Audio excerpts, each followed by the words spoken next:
So it was a couple of weeks ago when that airplane landing in Washington, D.C. hit the helicopter, right? You remember that catastrophe? And it was. And I'm going to talk about that today and how it relates to RVing and everything else pretty much in your life and in mine. When that happened, I was, shocked, I think like most people were. But my instant reaction, my wife and I are watching TV, I'm like, oh my God. I said, operator error. Operator error. She's like, what? And I said, it's a human problem. It was operator error. And she's like, well, how do you know? And I said, I don't know for sure, and I could be wrong. And folks, I would like to get your input on this. I am humbly asking for your opinion and asking for you to kind of be open-minded and just listen to what I have to say today, because I think it matters. I have been in the TV and radio business for probably close to 40 years now. And the older I get, the more difficult I find it is to communicate effectively with people. We can talk with each other, but can we effectively communicate with what the other person is saying? Do you understand what I'm saying? Do I understand what you're saying? The older I get, the more I have questions about that. Going back to the helicopter crash, operator error. I'm going to loop back to that in a minute, but I want to tell you a story that goes back to, 1990 or so. But at a college campus, this communications professor did an experiment in the class, divided the class up into two groups, and very quickly, one of the groups was the listeners, the other one was the tappers. So the listeners left the room, and the professor said, basically, we're going to tap out two songs just using your pencil. And so we're going to tap out, learn how to tap out together, everybody. Happy birthday to you. Got it? Happy birthday to you. We're going to practice that. Everybody practiced. Now we're going to tap out Mary Had a Little Lamb.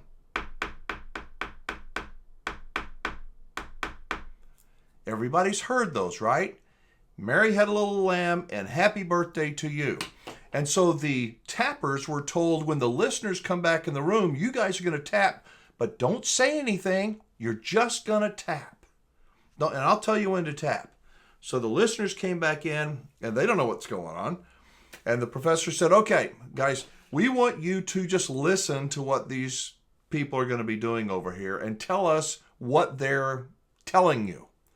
And so the listeners are on their side of the room, and all of a sudden they said, okay, let's do number one. And the tappers said,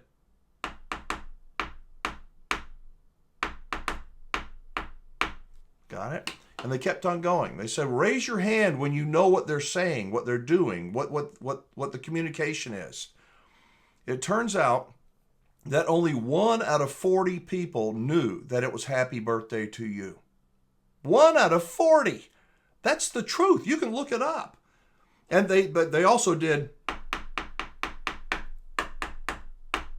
Mary Had a Little Lamb. Still, 1 out of 40 people is all that got it. And the professor said, well, what are you guys going to do? And so the tappers, you know what they did? They started tapping louder.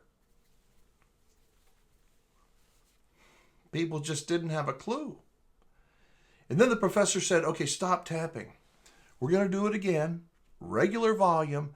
But folks, this is something you have heard every year of your life.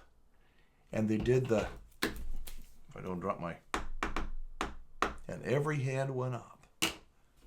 Why is that?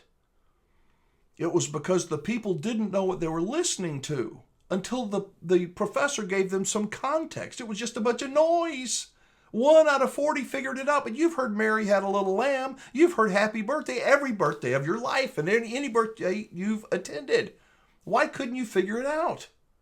Well, you didn't figure it out because you didn't have any context. Going back to the helicopter deal, before I get to the helicopter deal, without context, without listening with empathy, without going back and saying, hey, this is something, and you're clarifying the communication with the other person, it's just a bunch of noise. And then we get frustrated when the other person doesn't understand us. Does that make any sense? So going back to the helicopter airplane crash, operator error. Somebody was tapping happy birthday to you and they thought they were singing Mary Had a Little Lamb. They weren't on the same page, but they didn't know it. They didn't know it. They didn't repeat. And I'm not blaming these people. This is a metaphor for life, I believe. If you buy a car, if you order a special drink at, I don't know, Starbucks, if you go and you communicate with something, I want something done on my car, you have to communicate effectively. How many of us think that we're crappy communicators? Raise your hand if you think you're a crappy communicator. I'm going to raise mine because I know most of the time I don't set the context. But I don't know it yet. I had a tire blow out of my car and I thought it was under road hazard. And so I go back to the dealer, get it replaced. And they said, well, here's another tire. And said, you've got a 24-month road hazard warranty on your new tire. And I said, okay. And then after I left, I'm going, 24 months. Well, if you look at the side of a tire, like on the side of your truck tires, every tire, your RV tires, you're going to see the month and the year, or the week rather, of the year and the year that tire was manufactured. And I started thinking, you know what? They sold me a tire that was a year old, brand new, but it was still, the date was a year old.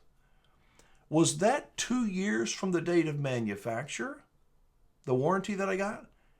Or was it 2 years from the date that I purchased the tire? I think that's a valid question. So guess what? I communicated back with the guy at the dealer. I said, hey, is it 24 months from the manufacturer date or from the date that I purchased? And you know what the guy said at the dealership? I don't know. I got to check on it. But let me tell you something. Most of the time, I have found out that if I have a problem, they go, oh, it was the date of the manufacturer. You hope it was the date that you purchased it. Oh, no, sir, it's the date of the manufacturer. And then you're stuck. It's bad communication. It's an airplane helicopter crash, and it costs you money. I'm hopeful that today's video makes sense. The tapping experiment, it's so basic. Communicating with people is so easy to do, but communicating effectively with them is not. We have to listen empathetically. We have to provide context with whatever we're talking about. One of the things that drives me crazy is when people combine things. They'll start on one story, then they go to another story, and then they use he, they, them. And which he, which she, which them. And they get frustrated. But I'm trying to listen empathetically because they are mixing things up and I'm just not smart. You know what they call that? They call it the curse of knowledge. It's a curse. Knowledge, it can be a curse. It's a curse when you don't think and you don't empathetically get outside of yourself and say, what am I trying to communicate to the waiter? What am I trying to communicate to the RV salesman? What is the RV salesman trying to communicate back to the buyer? I understand. But too many times we don't understand until the light bulb comes on and it's like, holy crap. Why wasn't I listening? Why weren't they giving me the true context of whatever the subject is, whether it's maintenance or warranty claims or approaching a runway and with an airplane coming and a helicopter pilot? If you repeat back to the person what they told you, and a great waiter, great waitress, server, once you make your order, they will repeat it back to you, won't they? You know what? I want a chef salad. I want blue cheese on the side, and I'd like extra tomatoes on the side, and croutons on the side, or extra croutons. And they'll repeat it back to you. Okay, we're on the same page. Because every time when that server goes back to the kitchen and goes, here, we want a chef salad, blue cheese on the side. The guy goes, okay, got it. Messes it up. And you get a salad that isn't what you wanted. Again, I hope today's video makes sense. When you are getting work done, any kind of work, when you are purchasing anything, when you're talking to your spouse, hopefully your best friend, you'll listen. You'll provide context. It's a curse of knowledge. I don't know what you know, and you don't know what I know. We just make these assumptions. Okay, you're clear to go. Well, the plane's on the right, blah, blah, blah. Nope, nope, it's a different plane. You're dead.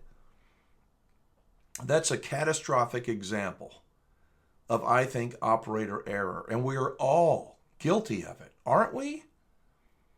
Let me know if this makes any sense, and if you will try to listen empathetically, try to provide better context, and repeat whatever the person said to you back to them. Am I understanding you correctly that you want whatever it is?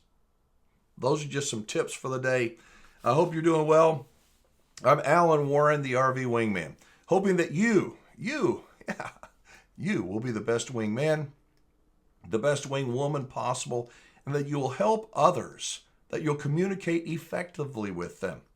I think to do that, we all have to have some level of humility, because we all have that thing called the curse of knowledge. Y'all be safe, have fun, play nice, and don't leave your good manners at home.